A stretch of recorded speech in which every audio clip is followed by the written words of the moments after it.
बिना शिक्षा के बनता नहीं कोई सत्पात्र है और नैतिक मूल्यों के बिना शिक्षा निराधार है।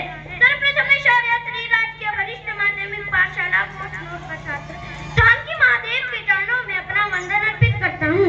आदरणीय मुख्य अतिथि महोदय, निर्णायक मंडल के सदस्य, विभिन्न पाठशालाओं से आए हुए अध्यापक एवं छात्र व प्रतिभागी छात्रों, आज मैं आपके समक्ष नैतिक मूल्यों के उत्थान में शिक्षकों की भूमिका पर अपने विचार लेकर उपस्थित हुआ हूँ।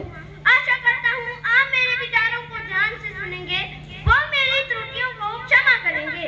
शिक्षा मानवीय समाज के विकास में महत्वपूर्ण भूमिका निभाती है।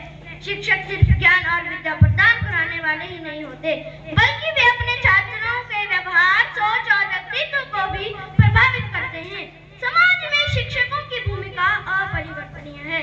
गुरु उस कुम्हार के समान है जो मिट्टी रूपी विद्यार्थी को एक बर्तन का आकार देकर उसे एक योग्य व उपयोगी पात्र बनाते हैं।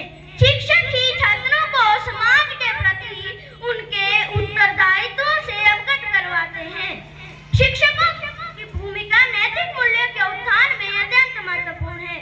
शिक्षक सिर्फ छात्रों को ज्ञान ही नहीं देते, बल्कि उन्हें नैतिक मूल्यों के बारे में भी समझाते हैं। शिक्षकों का यह कर्तव्य है कि वे अपने छात्रों को ईमानदारी, सच्चाई, सम्मान, न्याय, सहानुभूति तथा दया जैसे महत्वपूर्ण मूल्यों के बारे में शिक्षा दे। शिक्षक छात्रों को सही और गलत में अंतर बताते हैं और उन्हें सही मार्ग पर चलने के लिए प्रेरित करते हैं। शिक्षक छात्रों को संघर्ष करने की क्षमता और दृढ़ता सिखाते हैं ताकि वे जीवन में सफलता प्राप्त कर सकें। शिक्षक नैतिक मूल्यों के आदर्श बनकर छात्रों को उन्नति की ओर प्रेरित करते हैं। नैतिक मूल्यों को छात्रों के जीवन में रोपित तथा सिंचित दोनों करने में शिक्षकों की भूमिका कुछ इस प्रकार है। सर्वप्रथम एक प्रेरणा स्रोत के रूप में शिक्षक जो भी जैसे भी करता है, छात्र उससे प्रेरित होता है। ऐसे में उनका सकारात्मक और नैतिक आचरण छात्रों को प्रेरणा देता है। पथ प्रदर्शन नैतिक मूल्यों को अपने पढ़ाने के तरीकों से छात्रों को शिक्षक समझाते हैं। जीवन के विभिन्न क्षेत्रों में नैतिक मूल्यों के महत्व को समझाकर उन्हें सही मार्ग पर चलना सिखाते हैं। नैतिक शिक्षा पाठ्यक्रम से अतिरिक्त शिक्षक नैतिक कथाएं, अनुभव और वार्तालाप के माध्यम से भी छात्रों में नैतिक मूल्यों को बढ़ावा देते हैं। सकारात्मक पर्यावरण शिक्षक एक ऐसे वातावरण का निर्माण करते हैं जहां छात्र स्वतंत्रता, सम्मान तथा समानता का अनुभव करें। अंतर विचार एवं आत्म मूल्यांकन शिक्षक छात्रों को इस ओर प्रेरित कर उन्हें अपने व्यवहार और फैसलों को नैतिकता के आधार पर जांचने का अवसर प्रदान करते हैं। बच्चों के भविष्य को सुंदर और सुदृढ़ बनाने की सारी जिम्मेदारी शिक्षकों की ही होती है। शिक्षकों की भूमिका को तो तुलसी और कबीर ने भी सराहा है।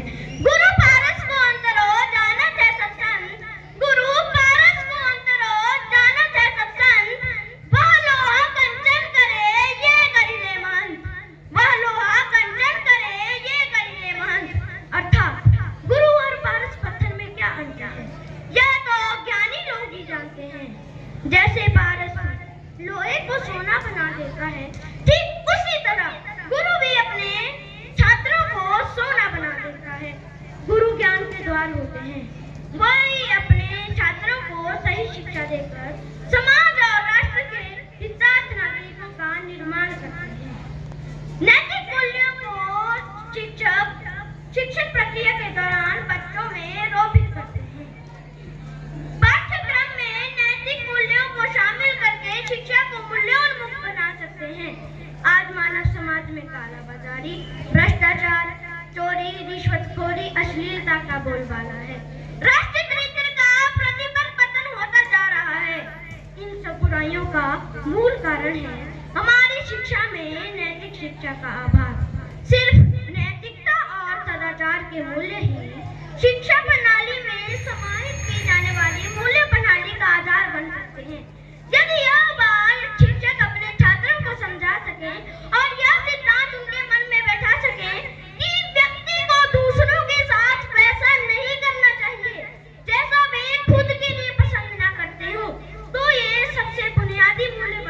था। शायद इसलिए राष्ट्रपिता महात्मा गांधी ने शिक्षकों को राष्ट्र निर्माता का दर्जा दिया है।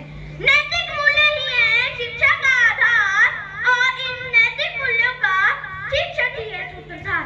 अंत में मैं यही कहना चाहूंगा कि मुझे यह तो याद नहीं कि मेरे शिक्षकों ने मुझे कब जुड़ाव और घटाव सिखाया था,